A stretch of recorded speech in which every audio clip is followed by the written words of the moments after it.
जय श्री कृष्णा, राधे राधे। तो आज इस वीडियो में मैं आपको बताऊंगी कि राधा अष्टमी की पूजा की विधि क्या है। तो उसे जानने से पहले हम जानते हैं हमारी राधा रानी के बारे में। एक बार श्री कृष्ण भक्ति के अवतार देवर्षि नारद ने भगवान सदाशिव के श्री चरणों में प्रणाम करके पूछा, श्री राधा देवी लक्ष्मी, देव पत्नी, महालक्ष्मी, सरस्वती, अंतरन विद्या, वैष्णवी प्रकृति, वेद कन्या, मुनि कन्या आदि में से कौन है? इस प्रश्न के उत्तर में भगवान ने कहा कि किसी एक की बात क्या कहें, कोटि कोटि महालक्ष्मी भी उनके चरण कमलों की शोभा के सामने नहीं ठहर सकती। इसीलिए श्री राधा जी के रूप, गुण और सुंदरता का वर्णन किसी एक मुख से करने में तीनों लोकों में भी कोई सामर्थ्य नहीं रखता।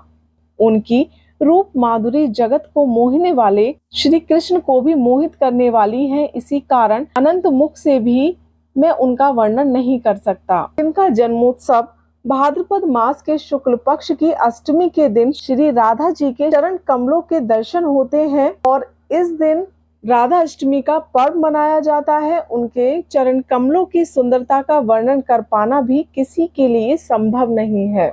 इस दिन राधा अष्टमी का व्रत रखा जाता है। इस दिन भगवान कृष्ण और राधा रानी दोनों की पूजा की जाती है और इस दिन राधा रानी के भोग में दही वाली अरबी और खीर का भोग अवश्य लगता है, क्योंकि ये दोनों ही चीज राधा रानी को अति प्रिय हैं।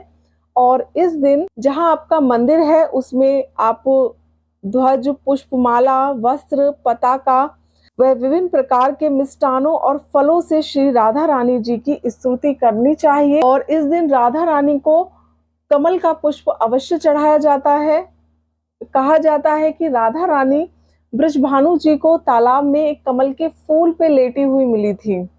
तो इस दिन राधा रानी को कमल का फूल अवश्य चढ़ाया जाता है। और इस दिन आप परिवार सहित अपनी सामर्थ्य के अनुसार जो पूजा की सामग्री है उसे लेकर भक्ति भाव से राधा रानी और भगवान कृष्ण की स्तुति करें और दिन में हरि चर्चा में समय बिताएं और रात्रि को नाम कीर्तन करें, राधा रानी के नाम का कीर्तन करें। ज्यादातर जो भक्त होते हैं वो दोपहर में इस व्रत को खोल लेते हैं, क्योंकि जैसे कृष्ण जी का जन्म रात के 12 बजे होता है और रात के 12 बजे उनके जन्म उत्सव के बाद प्रसाद ग्रहण करके और व्रत खोल लिया जाता है। इसी तरह से राधा रानी का जो जन्मोत्सव मनाया जाता है वो दिन के 12 बजे ठीक दोपहरी जो होती है उसमें मनाया जाता है। अष्टमी से एक दिन पहले रात को सात्विक भोजन करें, अष्टमी की सुबह को व्रत रखें और दोपहर की जो पूजा होती है आप अपना व्रत खोल सकते हैं। कुछ भक्त इस व्रत में एक टाइम खाते हैं, लेकिन ज्यादातर तो दोपहर में ही इस व्रत को खोल लिया जाता है, क्योंकि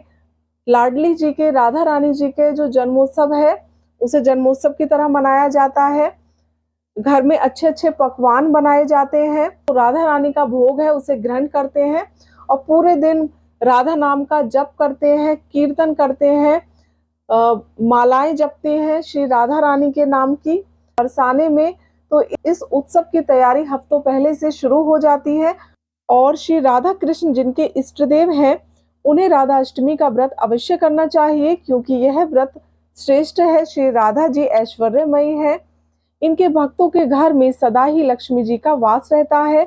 जो भक्त यह व्रत करते हैं उन साधकों की जहां सभी मनोकामनाएं पूरी होती हैं, मनुष्य को सभी सुखों की प्राप्ति होती है। इस दिन राधा जी से मांगी गई हर मुराद पूरी होती है।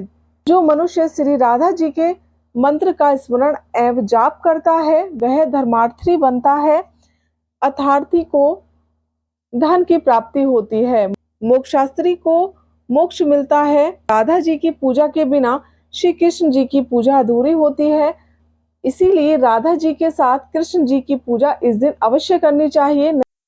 और इस व्रत को भक्त की सामर्थ्य के अनुसार किया जाता है, क्योंकि भगवान सिर्फ भाव के भूखे होते हैं, दिखावे के नहीं।